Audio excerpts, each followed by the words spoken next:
Good evening and welcome to your favorite program. I know you haven't been with us for some time, and the past two programs have been recorded programs. Did you realize that? But we are right back. And tonight, the UWI and You program, a very special guest. One, which we'll talk of in a minute, and one who I wasn't sure if I'd ever get hold of him to be on this program because he travels a lot. You know who I'm speaking of. So let us then say that from our graduation, that is the open campus graduation in St. Kitts over the weekend on the 13th Saturday, there Dominica was honored with Sons of the Soil, you may say. And we will have a little chat with both of them. And I know you're going to be enjoying what you're going to hear.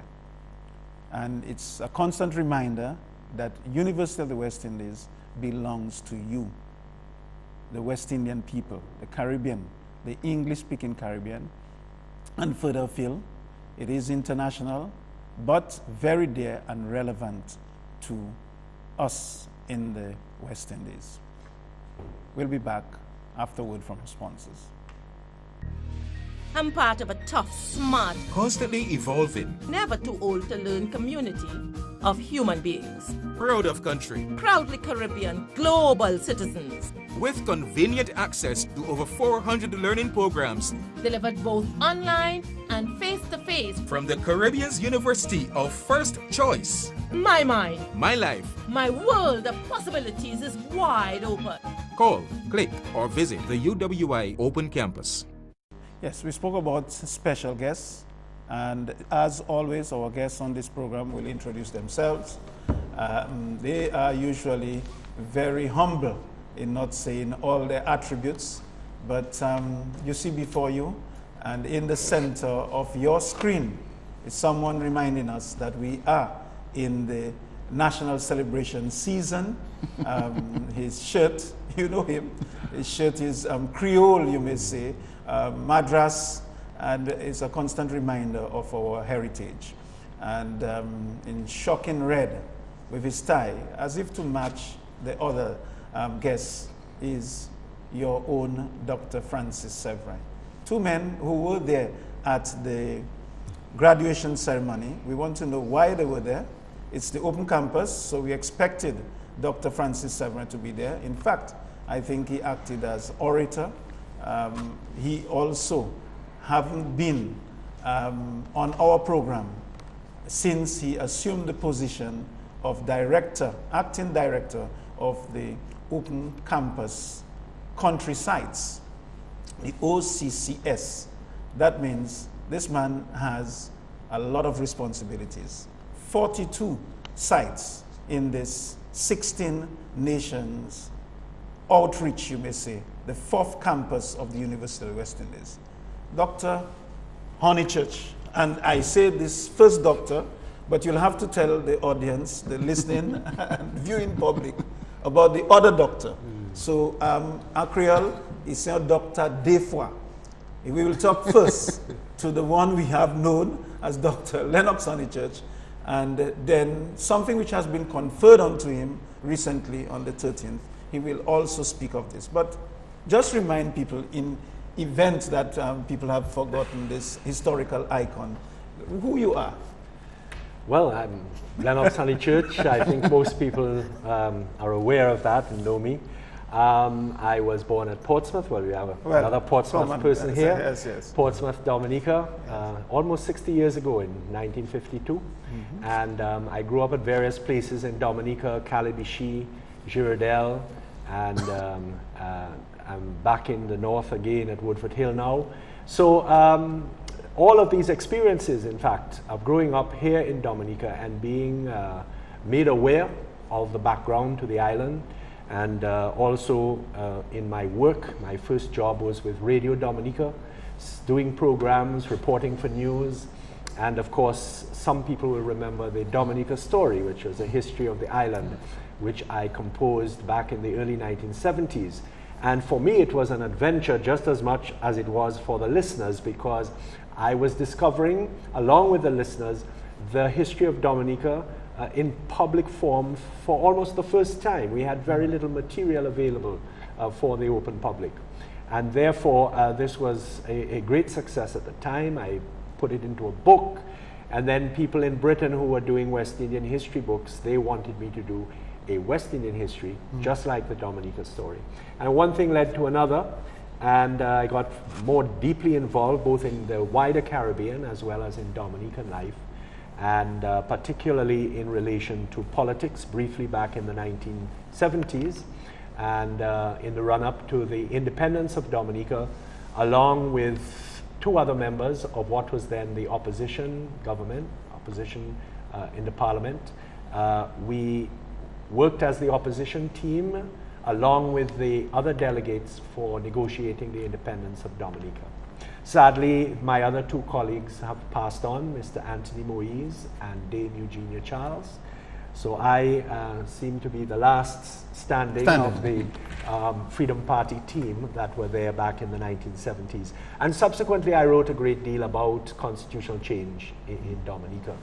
And I think that that is why I was awarded, along with my other work, by the University of the West Indies Open Campus, an honorary doctorate in law because of this constitutional papers and studies that I have done.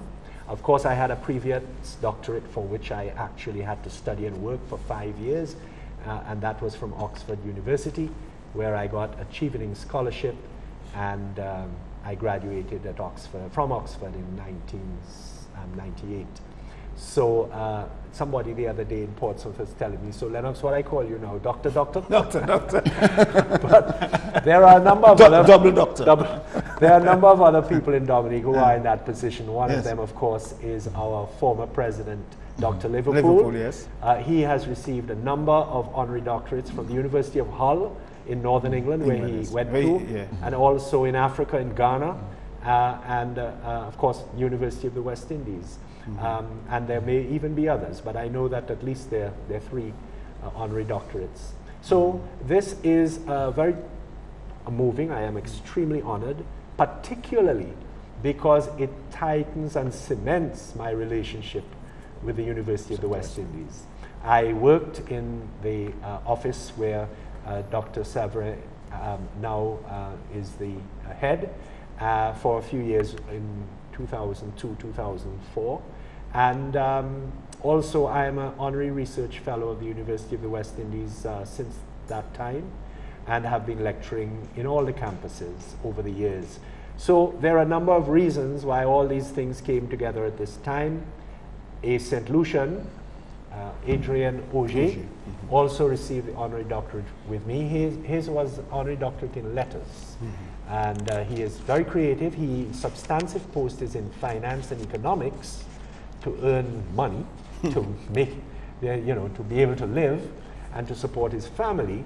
But his real passion is poetry, theater, and carnival.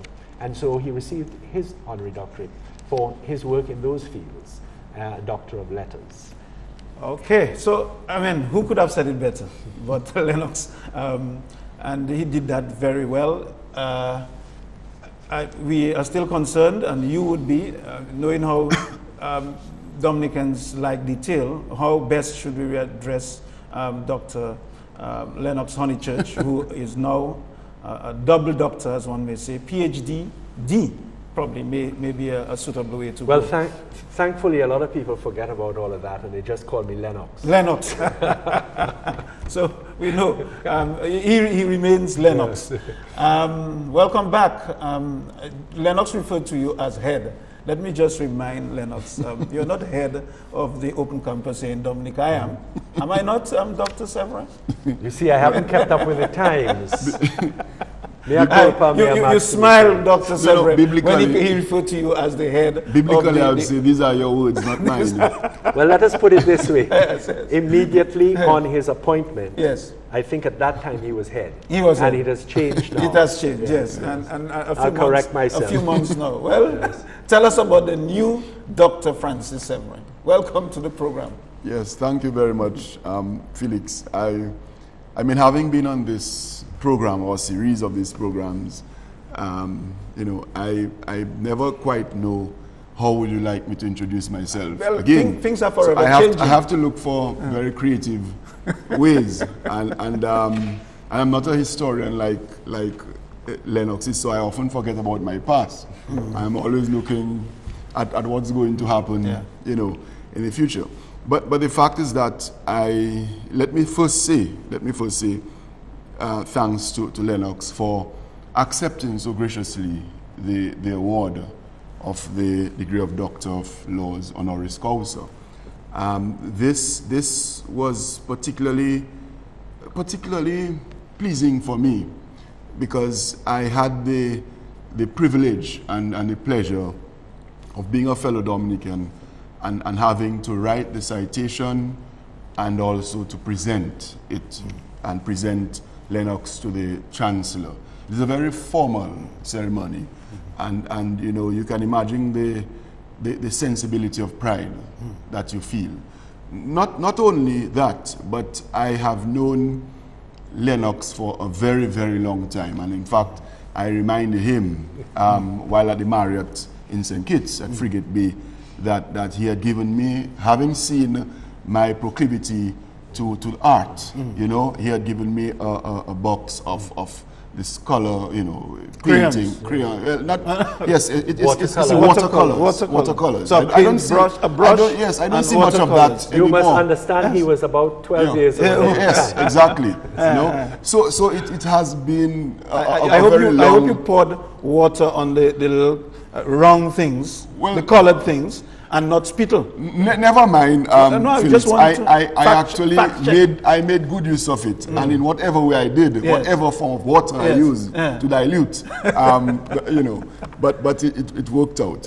Now, I've had the honor of being the public orator for the University of the West Indies Open Campus. Yes. And this is the third year in which I'm doing it. In fact, what is so pleasing also is the caliber of people, and the University of the West Indies would not award these honorary degrees to people who are, you know, substandard. My popular phrase, you know, those who wash their foot and exactly. Come. Yes. So I mean, you have people, and Lennox is aware of those names like Carol Phillips. Yes. You know, Alwyn Bully. Yeah. Recently, last year. Yes. Beverly Steele, who was what used to be referred to as a resident tutor. Yes. That's in Grenada. Lennox also knows her. Dame Paulette Louisy. So essentially, Francis, you're saying that people who have made significant contribution to all the West Indian society. Yes, in all areas, and in fact to the world to some extent, you know, because I imagine Lennox's books have gone far and wide. It's much sought after for students in secondary schools. Yes. You know, to produce these books which are, you know, the people who came, all right? Remember these old types, and then he was invited to do the new series, and that has been going on, what, 30 years? Yeah, way back since 1979, I think. In fact, it's a very long time. The head of the St. Lucian campus called Dominica, or email or something, asking for a copy. For her daughter, who is at secondary school. Yes, you know. So they may have run out of copies, and we had none in Dominica. Yes, so you can imagine. So are you trying to tell me that Lennox, who spoke about Auger as being a man of money, that Lennox himself is... Well, I don't think he said he's a man of money. I didn't say I said he's an economist. Had he been in America, he will be in the tax bracket that Obama wants to. I don't think. What I really meant was, let us take a local example. You know, one of our most creative writers is Alec Lazar. And Alec, when he was a student at the Dominica Grammar School. We should call him King Faisal. King Faisal at the Dominica Grammar School. I mean, they were all part of this Daubeny Literary Club. And he produced some wonderful work. But then he had to find something that was going to actually pay his way in the world and give him a... My father used to say, Lennox, artists usually die poor. Well, when my brother took up art. And in fact, in this year's ceremony, that is what I think quite notable of the both gentlemen, because Lennox could have also received, given his body of work, Doctor of Letters. Okay, so Francis, on that, what I think, because we've used those two terms, Doctor of Letters and Doctor of Laws, and you are in the right position to explain to the Dominican public the difference between this. And I will say to both you and Lennox in a while that a very important person in the community asked me, why are they conferring those things there, you know, to people? You know, it's like giving people, calling Dame Eugenia Charles or Sir Brian Arlene or these sort of things. Why are they? Because we are supposed to be a republic or something like this. So we can talk about that, Lennox. Yes, you can tell you all explain about that. how it works, because we are a republic. We are members of the Commonwealth, but not affiliated to the Crown. That's but right. Francis Severin, you need to explain to the public. You're not going to get up easily. What is the difference between Doctor of Laws, and which Lennox Honychurch now has and holds, and Doctor of Letters, which Alwyn Bully got last year? There is nothing arcane or esoteric about it. It is quite simple. People need to know. It is quite simple. The Doctor of Letters will be conferred upon someone who has distinguished himself or herself in the arts, in the culture, you know, area. Like you spoke of Dr. Alwyn Bully. So you're speaking about playwright, carnival designs, you know, costumes, which incidentally Lennox is all involved in. That's why I made the point I made earlier. You're talking of Lennox as if he could have been a triple D. He could, that is the versatility. That is why I said, and people like that phrase, the epitome of versatility. You know, actually, as I'm saying that, I realize I could be a poet as well, myself. But that said, no, it is that. So in the area of culture, okay, and even that is quite broad. But the body of work that a person produces, and I'm not speaking of necessarily periodicals and academic journals, but the impact of that person on his or her society, on the lives, on the general social milieu of that society. Doctor of Letters. But laws has to do, of course, as you know, as the name implies, with more political matters, if you will, even economic matters, and legislation and constitutional, you know, governance and that sort of thing. And well, I won't even presume to tell you the story of Lennox Honychurch. He can tell you himself, he's there in the flesh. Suffice it to say, and he said it quite well, that award really sort of congealed things for him, brought things together, because he has been, and obviously he's not a gentleman who flaunts, you know, he's not his trumpet. Blow his trumpet, yes, you know. So he was quite surprised, he would say quite humbly, and modestly, I dare say, that he was awarded the Doctor of Laws, because he thought he was going around with these seminars, you know, educating people on the Constitution, what form our government or governance should take, or Constitution should take. He went to the London talks, discussions, pre-independence discussions with Virginia Charles and so on, and therefore, in a very significant way, shaped what turned out to be our present Constitution, and also the Electoral Commission and all the concomitant parts, you know. But he was quite surprised because he didn't recognize that you know, the UWI was regarding that. It should be surprising. Yes. I think what you need to say is that UWI had him under the microscope all the time. Well, so we are keen, yeah. Well, there you we are keen. Okay. So and that is it. So that is really the distinction. And I'm saying that what was so special about this year is that you had two gentlemen who could have either gotten, you know, one or the other, you know. But suffice it to say, I mean, I felt very, very, very good, you know, sort of presenting them, presenting the citations, and so on. And of course, you could take all sorts of permutations with which the citations could be written, because there was a lot to say. Okay. But to restrict but that I will get you to read part of the citation. And Francis, I know be happy you to want to do this. Yeah. We want to bring in Lennox here. I don't like that Dr. Severin sometimes feels out. When Lennox made mention at the start of the program that he was born in Portsmouth, you know, I had that broad smile. But there is something in common with beyond the watercolors that Lennox gave to would-be artists who never really became an artist.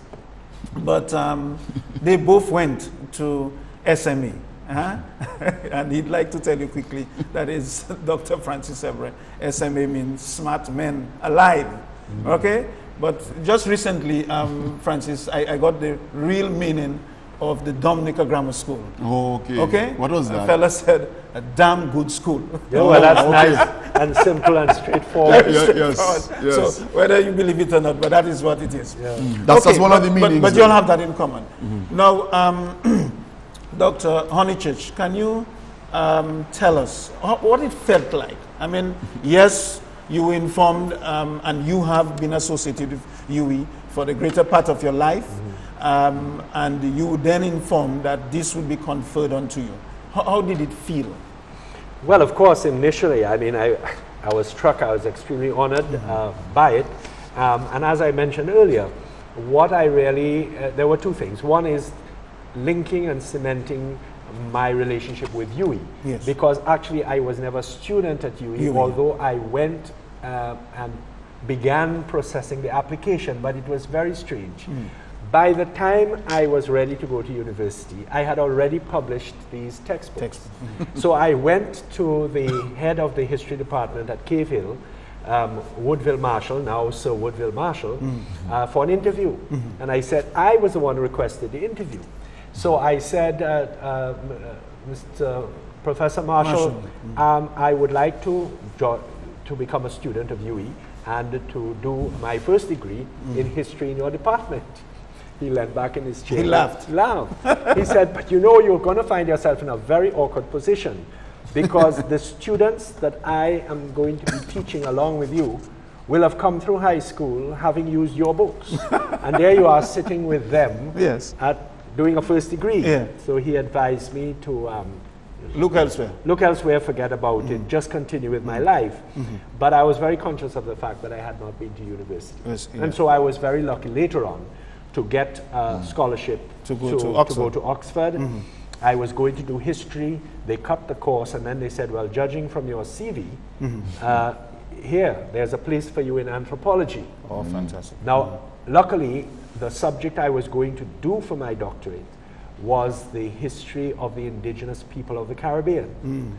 And so I could really shift that from the history department to the anthropology department. So that worked very well, and I ended up, within my second year, actually lecturing at students. I can recall that. Yes, I remember. Then when I went to be at the degree ceremony, they said, you should stay at Oxford, and your supervisor is retiring, and we would like you to become a lecturer at Oxford.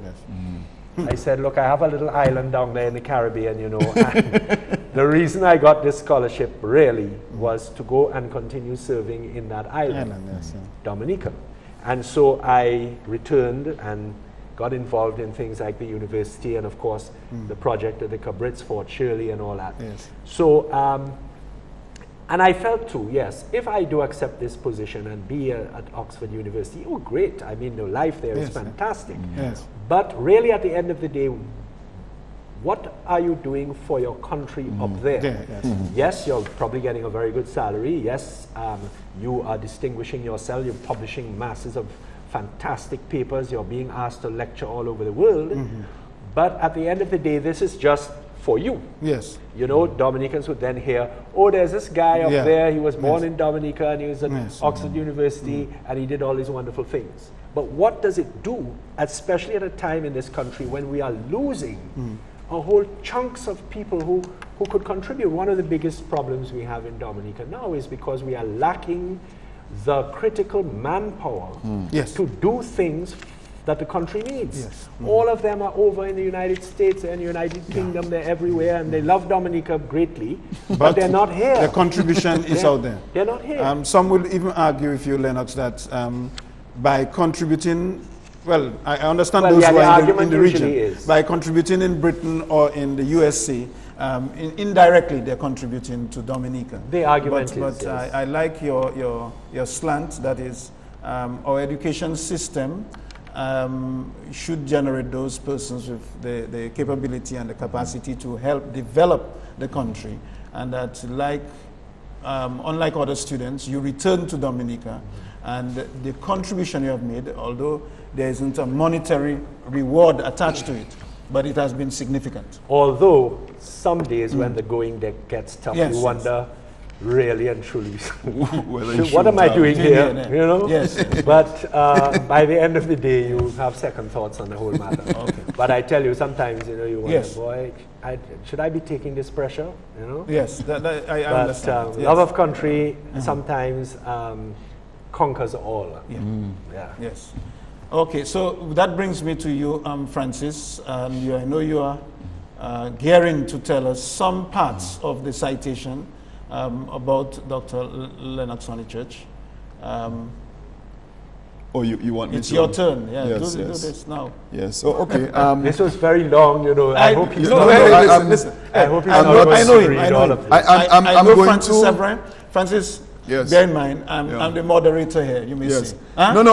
What I'm going to do is just to read Read one the- or two. the But the summary, first one, the the first one, the introduction first paragraph, and and the last paragraph. Fantastic. To Let's give people a sense of what happens at those ceremonies. You know. And you address the chancellor, you cap the chancellor. It's a very formal. That is George Allen. Sir George Yes, Allen. yes. Very formal ceremony, you know. And the wonderful words that are yes. used before and all that. Yeah, exactly, you know. And I say here, in presenting him, Chancellor, while we have Lennox Honychurch's undivided attention, let us exploit the moment, archaeologically and anthropologically speaking, since it is not a simple task to detain this fellow in one place for too long. To be sure, if we tarry, we may have to relocate this event to Fort Shirley at the Cabrits in Dominica, because he's more at home in the natural milieu, where the prospects for imagination and inspiration are premium and pristine. Indeed, this historian, anthropologist, environmentalist, designer, costume builder, archaeologist, and applied academic, whom I present to you today, has taken the concept ubiquitous to the next level. Okay. And then the final paragraph, and it goes on to outline, All aspects, you know, several aspects, you know, justifying, if you will, the award of the degree. And I end here. Chancellor, in the light of his tremendous accomplishments, it would not be sacrilegious to invoke biblical axioms in expressing our high regard to Dr. Honychurch in this manner. Thou art Dominica's and one of the Caribbean's beloved sons, in whom we are well pleased. Let us therefore not tarry any longer, since our honorary guest, like Cinderella, if you will accept this analogy, must return to Fort Shirley post haste. I therefore have the utmost pleasure to implore you, Chancellor, by the authority vested in you by the Council and the Senate of the University of the West Indies, to confer upon Lennox Edward Honychurch the degree of Doctor of Laws, honoris causa. You know, and so that is these are Lennox, the bonds. I didn't know that part, of it. the Edward Honychurch. Oh, yes. And I see probably a link with our recent lecture on Edward Oliver Leblanc. Oh, okay. So it seems that if Yes. you're Dominican with Edward in your name, all the Edwards, show up your hands, you are possibly very great. Well, Francis, I don't know, you have a girl. I don't know if there'll be a boy sometime. I don't know when. You may think of having Edward Severin as part of your... No, girls are great without the name Edward. Oh yes, girls are very great contributors. I think this is an opportune time Yeah. to take a break for our sponsors. And who else? The University of the West Indies. I'm part of a tough, smart, Constantly evolving. never too old to learn community of human beings. Proud of country. Proudly Caribbean global citizens. With convenient access to over 400 learning programs. Delivered both online and face-to-face. From the Caribbean's University of First Choice. My mind. My life. My world of possibilities is wide open. Call, click, or visit the UWI Open Campus. The point that you made, Dr. Honychurch, about you returning, you felt that sense of commitment in a country that needed people of certain expertise, capabilities, etc., to a small island state like Dominica. And I should tell you, I always draw the parallel with England. Big as England may appear to be, it's still an island like us. Guyana is several times bigger than England. What I saw in England is that England doesn't have much in her soil. And don't talk about North Sea, as shared with Norway and Sweden, etc. In her soil, there isn't much. But I always view England as a highly organized society where there are a core of very smart people, very capable people. And that's what makes, England makes itself the tourist center of the world, the financial center of the world, the conference center of the world, the innovation center of the world. So that kind of capacity this England has is, if we had the same kind of concept here in Dominica, where our educated persons were to return and make their contribution, we would be, I think, in 2012 much further than we are. What are your views on that? Well, I think this is a pan-Caribbean issue because on the 5th of November in Port of Spain, I will be delivering a lecture touching on a number of these subjects, but in relation to the whole of the Caribbean. My theme actually is all we was one 50 years since the Federation. Because we have observed in Trinidad and Tobago the 50th anniversary and Jamaica and of Jamaica. And the point is that these places became independent as a result of the collapse of the Federation. So what my speech is going to be about in Port of Spain is looking at the 50 years since the Federation on a pan-Caribbean point of view. And issues related to education and to service affect all of these territories. Because the need, just as you mentioned when you were creating this analogy about England, the fact that Britain over the years has been able to amass this intelligentsia of scientists, of artists, of writers. I mean, English literature from the days of Shakespeare, Chaucer and before is amazing. What the Caribbean therefore needs in this highly competitive world is within each territory and the region as a whole, a core of people who can take the necessary decisions that are going to put us in a position within the very competitive nations of the world where we can play a key role in our communities for the betterment of all. And one of the key aspects of this is education. If we dumb down our education, if we lower the standards of our education, you talked about Dominica Grammar School, SMA, all these places. Now, when you think of what they were 50 years ago, and they were smaller, but they were producing, the intensity of that education were producing people whose names are associated with our history. People I mentioned already, people like Alec Lazar, Charles Maynard, a number of them that are here, not here, Clayton Shillingford, people who have contributed in an important way. But the problem is that you have to maintain those standards if you are going to be able to compete with the rest of the world. If you dumb everything down, and if you simplify everything just so people are going to pass exams, you're going to get good grades for your particular institution and look good, that is going to provide a very low quality which cannot then compete with what is coming, you know? And probably the cream of the crop of that production leaves the island, and never returns. That is another issue that we have. And you know, there is a key area with that educated middle class every nation requires a vibrant and active middle class to support everything else. You have poverty, you have unemployment, and I will be dealing on the Caribbean level with that. And therefore you need a core of people who are going to be able to keep your economy, your society afloat. Yes. If that core of all your institutions. Yes. And if that core of people leaves and goes and settles in the United States and wherever else, yes, they're benefiting up there. Yes, they may be sending money back. But those people are not there to support the institutions that keep a nation state alive. And not only to support, but also to maintain. Because if they are here, the young ones coming up will use them as examples and emulate them. Right. But then if they leave, then there's a gap. The new ones or young ones coming up never know what it is. Don't have an appreciation for standards, and hence the institutions disintegrate.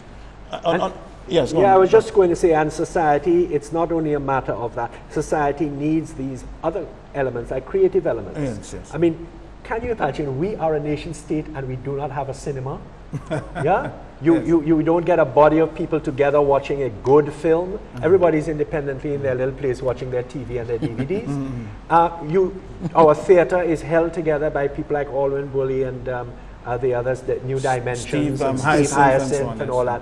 And it's tenuously held together. Yes. So you ask art exhibitions, Yes. you know, when is the last so time? if someone like Bully were to retire and Steve has too much on his plate in education, Alex is not in the island, what happens?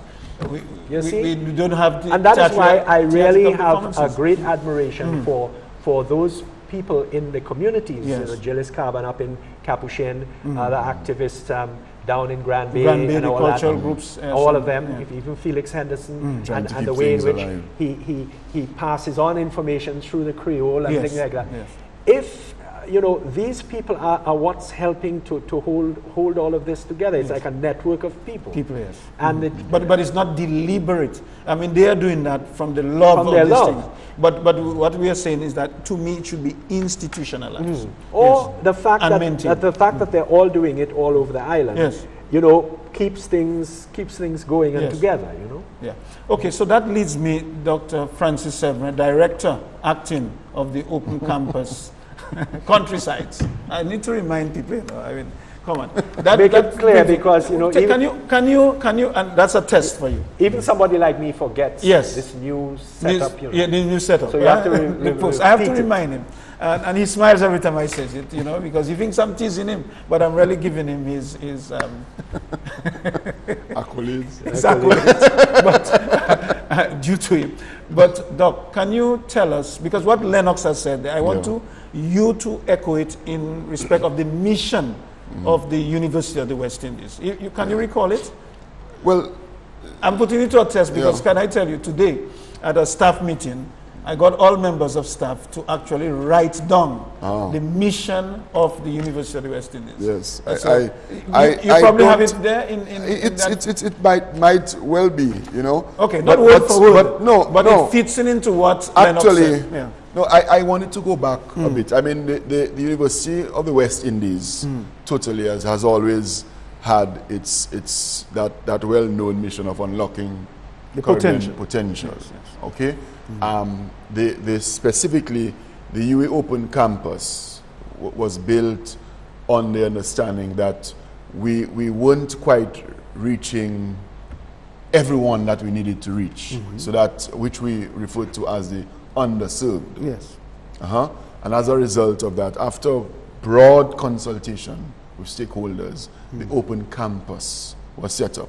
Mind you, the University of the West Indies, and that is where ignorance can be very tragic, because you know, when you see some comments that people make on DNO and so on about the University of the West Indies, it really flies in the face of that tradition of extramural and School of Continuing Studies, and the number of people who would not have been able to get a quality education, which is what's important, quality education, and which can now but also not only quality education, but most of the University of the West Indies students remain in the region. Remain in the region. Okay, that's very important.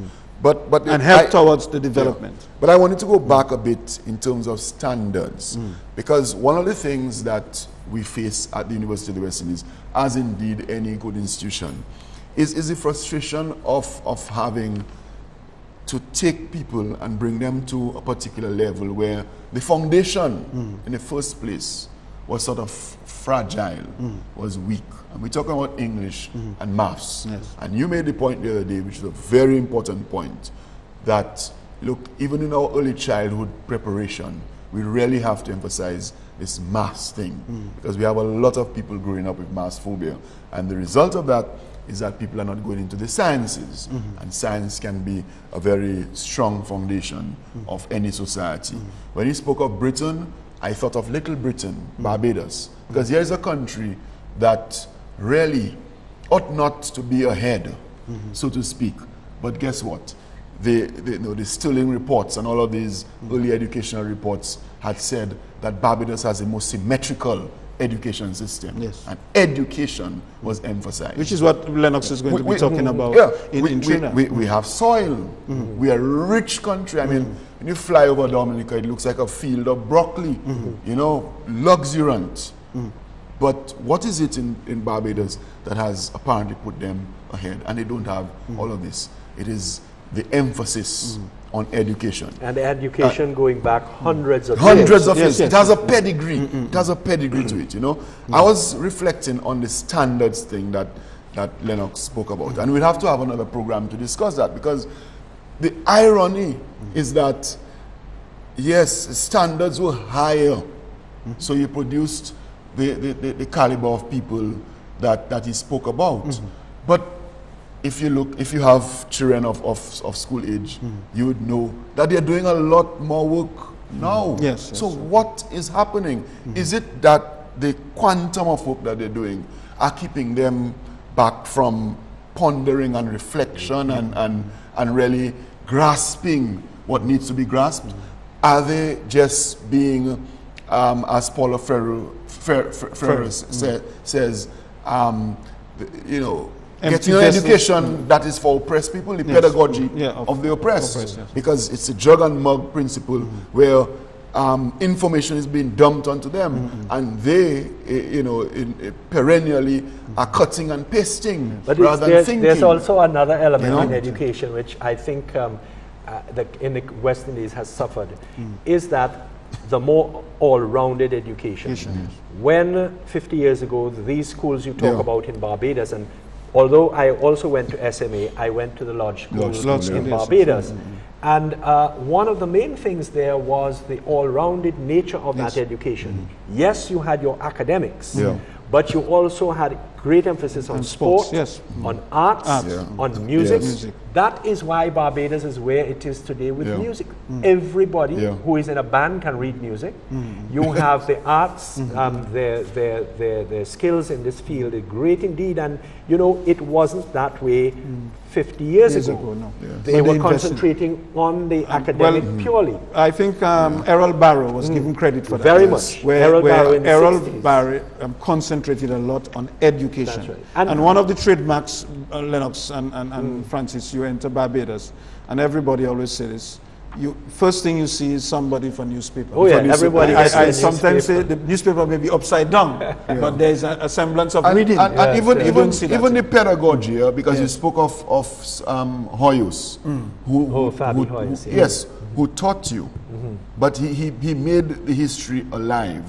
You know, one gets the impression that several teachers, not all, are not giving them the hands-on. But you see, it is the school as a whole. The school has to engender that. The school, we are so focused on pumping in academics to these students. Exactly. And the education system, even within Dominica, to be replicated around the rest of the Caribbean, is focusing on grades, on results, and they're not focusing on the character of the person they are producing. So we are really talking about quality of education. And also the broadness of it. I mean, in the days of the Dominica Grammar School, in its prime, you know, the period I'm talking about, late 40s, early 50s and so, what you found is there were plays being put on. Yes. There were debates. You had an entire debating club. Your sports area was very, very effective. Yes. And your science labs were active, even if the number of students was much, much less. Yes. The quality and the all-rounded nature of the student that was coming on Yes. was far, more versatile Yes. than today, when you're focusing purely on the subjects. How many subjects? Praising yourself at the end of the year that you got so many percent, and you got so C-section, and you got that. But this is what we are ending up with, people who, yes, they've got stuff on. And it So- has to do with standards yeah. as well, because Alwyn himself will say to you, I mean, because I remember growing up, going to the St. Gerard's Hall and the Parish Hall to see his plays, and how, in fact, he made reference to Eolibla being a critic, and Dream on Monkey Mountain, and all of these, the ruler from Hiruna, and so on. And the quality that went in compared to what you may see today. You spoke of cinema. And that is why whenever I visit Jamaica, I take some time off to go to the movies, but also to go to center stage, to little theater, to almost in a nostalgic way, a romantic way, to bring back what I lost in the past. Now, why is it that we are not emphasizing standards all around? I just don't know. And in fact, I mean, the young people, and you would see them next week. They'll be going to Creole in the park and this and that, and fellas are chanting something and then stopping the music and then going on. And then you hear the young people saying, well, that was cool. Obviously, there's a generation gap for me now. Incidentally, we had a panel discussion on Cadence Lipso in conjunction with the National Cooperative Credit Union at the UWI Open Campus Auditorium. Yes. And some of these issues came up. But what I want to do is to come back to the University of the West Indies. I think I put you on the spot. Well, let us say also, as director to talk about the mission, because the mission of the University of the West Indies, Lennox, let me see if I remember part of it. The enduring mission of the University of the West Indies is to not promote, oh my God, propel economic, social, political, and cultural development of West Indian people through education, innovation, and research. Yes. That embodies it. So I'm saying that Lennox spoke about education, and he will be addressing that in Trinidad soon. But Francis, the university realizing that is its mission. It is a university for the West Indian communities. What are there in place? What are things that are in place to ensure that happens? Yeah. Well, not necessarily to ensure, but to, as rightly said, to propel that, to get that roundedness of students coming from UWI. How are we doing that? Yes. Well, let us take a very practical example. A very practical example. Look, we teach a whole slew of Bachelor of Education courses. Yes. All right? And the hope is that the multiplier effect, given the pedagogical principles that you teach, that these students will go back into the schools and convey those. But not only that, you talk of hands-on. We get our students to do projects, and given the fact that they are working while they are studying, the hope is that they will transfer those knowledge bases gained while doing the course immediately to what they're doing in the workplace.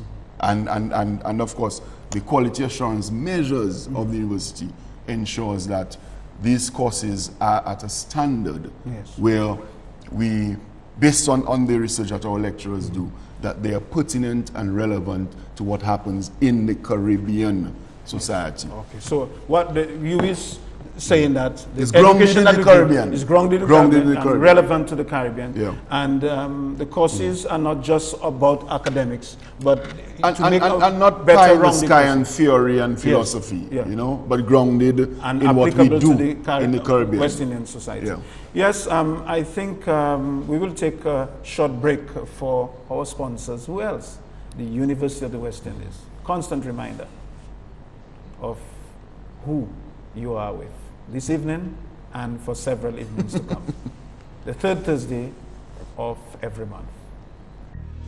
I'm part of a tough, smart, Constantly evolving, never too old to learn community of human beings. proud of country, Proudly Caribbean, global citizens. with convenient access to over 400 learning programs Delivered both online and face-to-face. from the Caribbean's University of First Choice. My mind, My life. my world of possibilities is wide open. Call, click, or visit the UWI Open Campus. It's nice. Yes, so we're back, and I think we started the program telling you that there were two special guests. One, we eventually decided the number of doctorates that he has, we should probably just refer to him not just as PhD, which he earned at Oxford University, but he has been conferred with Doctor of Laws at the University of the West Indies, and he's Dominican. So you just add these to Lennox Honychurch's name when you refer to him. Lennox, you have with you the actual certificate that was given to you. Good. Let the general public see. And Lennox, this is the actual thing. What does it read? Can you tell us? Is it being seen? Would be, I suppose the viewer would be able to read. I'm not the certificate, I should say. No, we have it. Yes. Yes. Yes. So, this So is- Lennox, it has been seen. So tell us what is on it. What has been written? Well, it there? says that the Council and Senate have this day admitted Lennox Honychurch to the degree of Doctor of Laws, honoris causa, October 3rd, 2012, and signed by the Vice Chancellor and the University Registrar. And then on the other But side, what is that? Honoris Honoris causa. causa. What does that mean? Well, It's Latin, I mean. Yes, it is. honorary area. Yes, you know, honorary, yes, yes, okay, yes. the cause Honorary. is Yes. honorary. Given. Yes, given. Yeah. It is given. And what I'm going to Honorary. ask you in quick time also to do, Lennox, is I made mention earlier about this thing of we being a republic and people are being called yes, sir yes. and dame. I don't want to lose that, and you are a historian, you'll know about that. But Well, yeah, you what wanna- you wanna- are about to? I want you to. Oh, well, I was several just going to things. say that on the other side Yes, is is the what Francis mentioned. Is the document that Francis read mentioned, out. yes. He composed and he Yes. read out. Yes. So this would be there, and then the actual certificate. And in the most colorful language. You know Francis said Well, that. yes, he So, walks yes. with a dictionary embedded in his head. And there's a lot in there for posterity. Yes. So yes, the yes. state of Dominica is a republic. What we were, and this is going to be very quick, I understand. When in 1976, the premier of the day, Mr. Patrick John, announced that we were going independent, we were shortly afterwards issued with a draft constitution. Draft constitution essentially was a monarchy. The Queen of England would still be the head of state of Dominica, represented by a governor general, and there would be a person conducting general elections, and there are other matters related to a standard monarchical system that had already been adopted by Grenada when Grenada went independent. Barbados. Barbados also, yes, but Grenada was the associated state that went independent Yeah. before us. Yes, yes, yes. So the point of the matter was there was a feeling that we should go full republic status. We went through the discussions in Britain in March and in May of 1977. We were still going to be under the monarchical system. And then eventually, during later discussions after we returned from Britain, there was this decision, okay, all right, this is what your segment of the delegates want. Here we go. We will go full republic. We will call ourselves the Commonwealth of Dominica because we don't want to be further confused with the Dominican Republic. We still are. Yes. And we still are. So that determines then that we, the head of state of Dominica, the president of the Commonwealth of Dominica, is the head of state, and there is he does not or she does not represent anyone. This is the head of state. State, yes. Okay? Now that means that we will people in Dominica would receive various honors. And in the case of Dame Eugenia Charles, she was presented with one. They're receiving honors based As on a the fact that gift. we are still part of the Commonwealth? No, as a gift. It is a gift that Britain from time to time will give. Yes. They gave an honor similar to that to President Reagan. Reagan, yes, yes. To General Schwarzkopf, whatever he was in the early as First well Gulf as War. Sanford. And Sanford, you know, but no. Infamous Sanford. But this was the case where we are a republic. Yes. So these was gifts that were given, just like the Bolivarian Republic has given gifts of diplomatic, distinction. So the point of the matter is that Dame Eugenia Charles said at the beginning, we create our own protocol, so we'll use these terms. But usually they are not used because we are a republic. Yes. Okay? Now, Sir Brian Alleyne, for instance, did not get his knighthood from Dominica. He He got it could Saint not, Vincent, because from St. Lucia. St. Lucia. Antigua. Antigua. Okay. Yeah, Antigua, sorry. So from Antigua, because through that, Antigua Has a Governor General. Has a Governor General representative. So essentially, we are the only member of the OECS of whom the Queen is not the head of state. And that creates certain little differences in that it is so much easier for a Governor General to be appointed in those countries. The Prime Minister simply sends a letter that we have taken this decision that this person will be a Governor General, sends it to Buckingham Palace. It is approved, and the person becomes Governor General. Sealed, yes. Here we have to go through a process of election and consultation and all this sort of stuff. And unfortunately, that chapter 2 is very much, it was done in a very rushed manner. And as we found out less than a year after independence, in June of 1979, that it doesn't provide for a number of things to make it easy to change presidents. If a president dies in office, there's nothing in that chapter to actually say what you should do. What you should do. So that is why I have recommended that we look at it again and we make some changes to make it easier. These are some of the issues related to the Constitution of Dominica that is important to understand as citizens. And the more public education, the more public discussion, the better, because then everybody is far more aware of the Constitution under which they live in this country.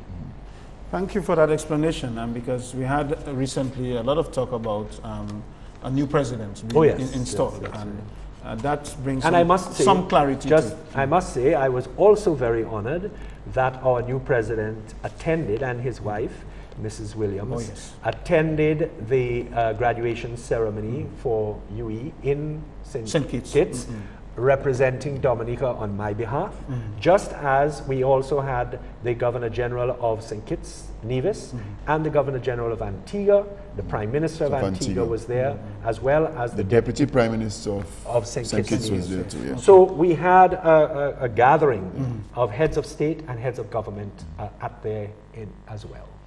That's great. It was an August body. It was an August body. Yes. And you should also say that in addition to all those heads of state, we also had a very honored man in the person of Dr. Francis Severin, director of the Open Campus. Well, of course, he was in a very distinguished position, because he was the orator. Yeah. So he had to stand. He had largesse to say anything. How was he dressed? I mean, he had his remember full I tried to get there. I got stuck in Antigua. He had his full robe. Yes. I mean, this was a most distinguished gathering. Yes. But the Chancellor of the University, of course, had the most splendid robes of all. Of all, gold. Gold. Yes. And he told us a story that he always likes to stand up there and give the degrees to everybody as they come. And once in Trinidad, a student came up to receive his degree and leant over and told him, boy, that costume would play a very good mass. West Indian people. So that, my God, this hour has just flown. Yes. And we could have held Dr. Honychurch. I wanted to ask him if more work could have been done to find out the actual age of Mapampo. As an anthropologist, I think some carbon dating should have been done. If you start me off on that, it's another story. But we'll have you back. We'll have you back. You are, as they say, on the payroll of the University of the West Indies Open Campus Dominica site. And we'll have you back. We'll have Alwyn Bully back. And, we'll always have Francis there with us, I hope, if he's not traveling. With this, This is your favorite program. Look forward to the third Thursday of November, where we'll have another special guest. Thank you for listening and viewing.